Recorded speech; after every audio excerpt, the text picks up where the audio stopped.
Supreme court ने उत्तर प्रदेश के धर्मांतरण विरोधी कानून पर कड़ी टिप्पणी करते हुए सरकार को सख्त संदेश दिया है। अदालत ने कहा कि ये कानून धर्म बदलने की इच्छा रखने वाले व्यक्ति पर बहुत भारी बोझ डालता है और राज्य का दखल व्यक्तिगत आस्था जैसे बेहद निजी मामलों में अनावश्यक रूप से बढ़ा देता है। कोर्ट ने ये भी सवाल उठाया कि धर्म परिवर्तन करने वाले व्यक्ति के निजी विवरणों को सार्वजनिक करने की शर्त क्या संविधान में दी गई राइट टू प्राइवेसी यानी निजता के अधिकार से मेल खाती है। जस्टिस जेपी पारदीवाला और जस्टिस मनोज मिश्रा की पीठ ने साफ कहा, प्रभु यीशु मसीह के नाम में आप सभी को जय मसीह की। अगर आप इस चैनल में नए हैं तो चैनल को सब्सक्राइब जरूर कर लें, घंटी को भी ऑन कर लें ताकि वीडियो का नोटिफिकेशन हर समय आपको मिलता रहे। आप सभी लोग जानते हैं कि कई राज्यों में धर्म परिवर्तन कानून को लागू किया गया है, जहां पर हम देख सकते हैं कि मसीह लोगों के ऊपर झूठे आरोप लगाए जाते हैं, डराकर, लालच देकर, और इस प्रकार से धर्म परिवर्तन के आरोप मसीह लोगों के ऊपर लगाए जाते हैं और कई बार मसीह लोगों को जेल में बंद कर दिया जाता है। की घटनाएं हैं आज हम देख सकते हैं। सुप्रीम कोर्ट ने धर्म परिवर्तन की आज़ादी को लेकर बहुत बड़ा फैसला दिया है और एक टिप्पणी भी की है। जी हां, सुप्रीम कोर्ट ने कहा है कि धर्म परिवर्तन की आज़ादी पर सरकार दखल असंवैधानिक, इस प्रकार से सुप्रीम कोर्ट ने कहा है। जी हां, धर्मांतरण विरोधी कानून पर सुप्रीम कोर्ट ने बहुत बड़ा फैसला लिया है और कहा है कि धर्म परिवर्तन की आज़ादी पर सरकार दखल दे रही है, ये असंवैधानिक है। इस प्रकार से सुप्रीम कोर्ट ने टिप्पणी की है। मैं आपको बता दूं कि सुप्रीम कोर्ट ने उत्तर प्रदेश के धर्मांतरण विरोधी कानून की कुछ धाराओं पर गंभीर चिंता जताई है। सुप्रीम कोर्ट ने कहा है कि ये कानून धर्म बदलने की स्वतंत्रता और निजता के अधिकार पर बहुत सख्त और असंवैधानिक पाबंदियां लगाता है। जी हां, सुप्रीम कोर्ट ने क्या कहा है, ध्यान दीजिए।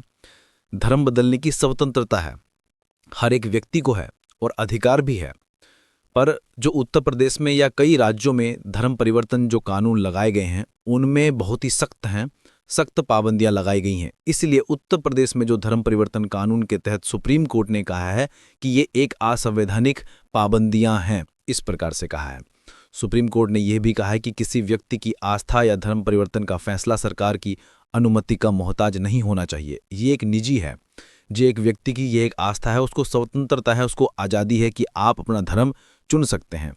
सुप्रीम कोर्ट ने क्या कहा है कि फैसला सरकार की अनुमति का मोहताज नहीं होना चाहिए। जानकारी के अनुसार जस्टिस जेबी पारदीवाला और मनोज मिश्रा की बेंच ने इस मामले की सुनवाई कर रही थी। सुप्रीम कोर्ट ने कहा है कि कानून में दी गई प्रक्रिया बहुत बोझिल है। कानून के मुताबिक जो भी व्यक्ति स्वेच्छा से धर्म बदलना चाहता है उसे 60 दिन पहले जिला अधिकारी को सूचना देनी होती है। धर्म परिवर्तन कराने वाले व्यक्ति को भी 30 दिन पहले नोटिस देना होता है।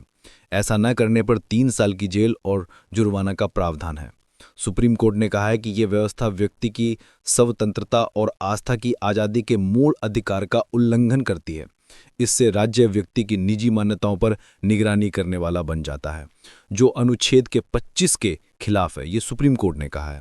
सुप्रीम कोर्ट ने यह भी कहा है कि धर्म बदलने के बाद व्यक्ति से व्यक्तिगत जानकारी, पता और तारीख सार्वजनिक रूप से दर्ज कराना निजता का उल्लंघन है।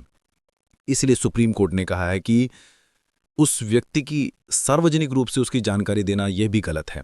और 2017 के भारत सरकार के ऐतिहासिक फैसले का हवाला दिया और कहा कि धर्म परिवर्तन की सार्वजनिक घोषणा व्यक्ति को सामाजिक बहिष्कार और हमले के खतरे में डाल सकती है।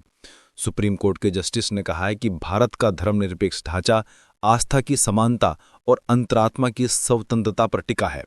सरकार को धर्म के मामले में तटस्थ रहना चाहिए, न कि नागरिकों से उनकी आस्था साबित करवानी चाहिए। सुप्रीम कोर्ट ने कहा है कि धर्म चुनने का अधिकार निजता और गरिमा का हिस्सा है। किसी को भी अपनी मान्यता के लिए राज्य से अनुमति लेने की जरूरत नहीं होनी चाहिए। सुप्रीम कोर्ट ने कहा है कि बाकी आप इन सब बातों के बारे में अपनी राय क्या रखते हैं, कमेंट में जरूर लिख करके बताइएगा। हम आपके लिए ऐसी वीडियोस लाते रहते हैं, तो जरूर हमारे चैनल को सब्सक्राइब कर लें ऐसी वीडियोस को देखने के लिए। मिलते हैं किसी और नई वीडियो में किसी और नए टॉपिक के साथ। तब तक के लिए सबको जय मसीह की। प्रभु आपको बहुत आशीष दे।